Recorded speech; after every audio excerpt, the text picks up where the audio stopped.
ગુજરાત ગૌણ સેવા પસંદગી મંડળ ગાંધીનગર ગુજરાત ગૌણ સેવા વર્ગ 3 ગ્રુપ એ તથા ગ્રુપ બી ની પ્રથમ તબક્કાની સંયુક્ત સ્પર્ધાત્મક પરીક્ષા તારીખ 1/4/2024 ના રોજ શરૂ કરવામાં આવેલ છે. મંડળ દ્વારા આયોજિત સરહદ પરીક્ષા કાર્યક્રમની તારીખ 20, 21, 27, 28 એપ્રિલ 2024 અને તારીખ 4-5-2-2024 ના રોજ રાખવામાં આવેલ છે. તમામ શિફ્ટની પરીક્ષાઓ વહીવટી કારણસર હાલ પૂરતી મોકૂફ રાખવામાં આવી છે. 8-5-2024 અને 9-5-2024 ના રોજનો પરીક્ષા કાર્યક્રમ યથાવત રાખવામાં આવેલ છે. મોકૂફ રાખવામાં આવેલી પરીક્ષાની નવી તારીખો પ્રસિદ્ધ કરવામાં આવશે. ઇઝરાયેલનો ઈરાન પર હુમલાના સમાચારને પગલે સ્થાનીય શેરબજાર આજે ઘટાડા સાથે ખુલ્યા બાદ બાઉન્સ બેક થયા હતા. સેન્સેક્સમાં 1393.71 પોઈન્ટની વોલેટિલિટીના અંતે 73,000ની સપાટી પાછી મેળવી હતી. છેલ્લા 4 ટ્રેડિંગ સેશનમાં 2,549.19 પોઈન્ટ તૂટ્યા બાદ સેન્સેક્સ આજે ઘટ્યા મથાળેથી 721.18 પોઈન્ટ અને ગઈકાલના બંધ સામે 599.34 પોઈન્ટ સુધરી 73,088.33 પર બંધ રહ્યો હતો. નિફ્ટી 50 પણ 151.15 પોઈન્ટ સુધરી. ઝારખંડ ચતરાના ચતરા જિલ્લાના તાંડવા બ્લોકમાં આવેલા એનટીપીસી નોર્થ કરણપુરા પાવર પ્લાન્ટમાં આગ ફાટી નીકળી. આગ પર કાબુ મેળવવા પ્રયત્નો કરવામાં આવી રહ્યા છે. 2 કલાક સુધી આગ પર કાબુ મેળવી શકાયો ન હતો. જણાવવામાં આવી રહ્યું છે કે સમાચાર મળતાની સાથે ફાયર બ્રિગેડની ગાડીઓ ઘટના સ્થળે પહોંચી ગઈને આગ ઓલવવાનું શરૂ કરી દીધું. ફાયર ફાઈટરો 8 ફાયર એન્જિનની મદદથી આગ પર કાબુ મેળવવાનો પ્રયત્ન કરી રહ્યા છે. અહીં એનટીપીસી અધિકારીઓના જણાવ્યા અનુસાર આગ પર કાબુ મેળવી લેવામાં આવ્યો છે.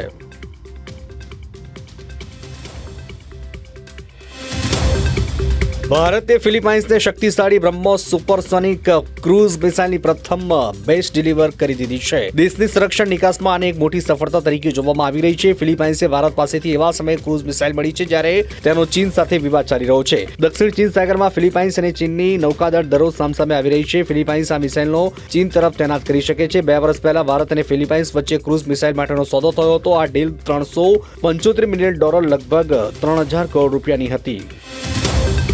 વૈજ્ઞાનિકોએ એક મોટી શોધ કરી છે. વૈજ્ઞાનિકોને સ્કૂલ બસ કરતા પણ લાંબા નાગના અવશેષો મળી આવ્યા છે. લગભગ 5 કરોડ વર્ષો પહેલા ભારતમાં એક એવો નાગ હતો કે આજના સૌથી મોટા અજગર અને એનાકોન્ડા પણ તેની સામે બચ્યા લાગતા હશે. વૈજ્ઞાનિકોએ તેને વાસુકી ઇન્ડિક્સ નામ આપ્યું છે. વાસુકી નામ ભગવાન શિવના ગળામાં વીંટાયેલા નાગ પરથી લેવામાં આવ્યું છે અને ઇન્ડિક્સ શબ્દનો અર્થ ભારતનો થાય છે. વૈજ્ઞાનિકોએ આ નામથી દર્શાવ્યું છે કે આ નાગ ફક્ત ભારતમાં જ જોવા મળતો હતો અને ભગવાન શિવના નાગરાજ જેટલો શક્તિશાળી અને વિશાળ હતો.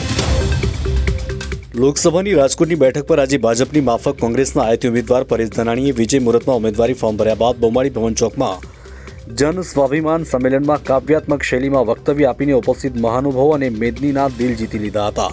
સભામાં ધાનાણીએ જણાવ્યું કે આધુનિક અંગ્રેજોની ગુલામીમાંથી પ્રજાને બચાવવા આવ્યો છું. રાજકોટની બહેનોએ જ્વલતિયાભાઈ તરીકે સ્વીકાર્યો છે એટલે સાંભળી લેજો કે આ લડાઈ સંસદ સભ્ય કે કોઈ પક્ષની નથી. ભ્રષ્ટાચારના બોરિંગને નાથવા આવ્યો છું.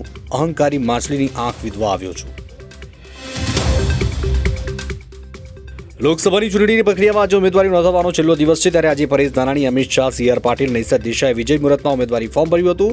ત્યારે આ વચ્ચે નવસારીમાં ઉમેદવાર સમયે અલગ દ્રશ્યો જોવા મળ્યા. નવસારી બેઠક પર ભાજપના ઉમેદવાર CR પાટીલ અને કોંગ્રેસના ઉમેદવાર નૈસદ દેસાઈ કલેક્ટર કચેરીએ મુલાકાત કરી અને બંનેને ગળે મળ્યા હતા. નવસારીમાં CR પાટીલ, નૈસદ દેસાઈ એક સાથે કલેક્ટર કચેરીએ ફોર્મ ભરવા ભેગા થયા. આ દરમિયાન બંને એકબીજાને કાનમાં કંઈક વાત કરતા જોવા મળ્યા હતા.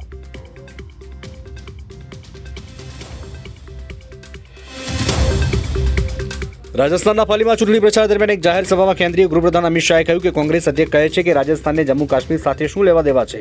તે કોઈ પણ રાજ્ય હોય, જ્યારે પણ દેશની સરહદ પર હુમલો થયો હોય ત્યારે રાજસ્થાનના સૈનિકોએ પોતાનું બલિદાન આપ્યું છે. રાહુલ બાબાએ કહ્યું કે જો કલમ 370 હટાવી દેવામાં આવશે તો લોહીની નદીઓ વહેશે. પીએમ મોદીએ 5 ઓગસ્ટ 2019ના રોજ કલમ 370 ખતમ કરી દીધી. વધુમાં શાહે કહ્યું કે રાહુલ બાબા, તમે શું વાત કરી રહ્યા હતા? લોહીની નદીઓ તો શું કોઈએ પથ્થર ફેંકવાની હિંમત પણ ન કરી. અમદાવાદમાં એક મોટી દુર્ઘટના સમાચાર સામે આવી રહ્યા છે, જેમાં અસરવા વિસ્તારમાં દિવાલ ધરાશાયી થવાની ઘટના સામે આવી, જેમાં 4 લોકો દટાયા છે. આ ઘટનામાં 2 લોકોના મોતના અહેવાલ મળ્યા છે, જ્યારે અન્ય 2 ઇજાગ્રસ્ત થતા હોસ્પિટલમાં ખસેડવામાં આવ્યા છે. અત્યાર સુધીની મળતી માહિતી અનુસાર 2 લોકો ઓન ધ સ્પોટ મૃત્યુ પામી ગયા, જ્યારે 2ની હાલત ગંભીર જણાઈ છે, જેમને સારવારથી સિવિલ હોસ્પિટલ ખસેડાયા. ઇજાગ્રસ્તોની હાલ સારવાર ચાલી રહી છે. દિવાલ ધરાશાયી થવાને કારણે કાર, રિક્ષા, 2 વ્હીલર વાહનો દબાઈ ગયા હતા. હાલ 108ની ટીમ ઘટના સ્થળે પહોંચી ગઈ છે.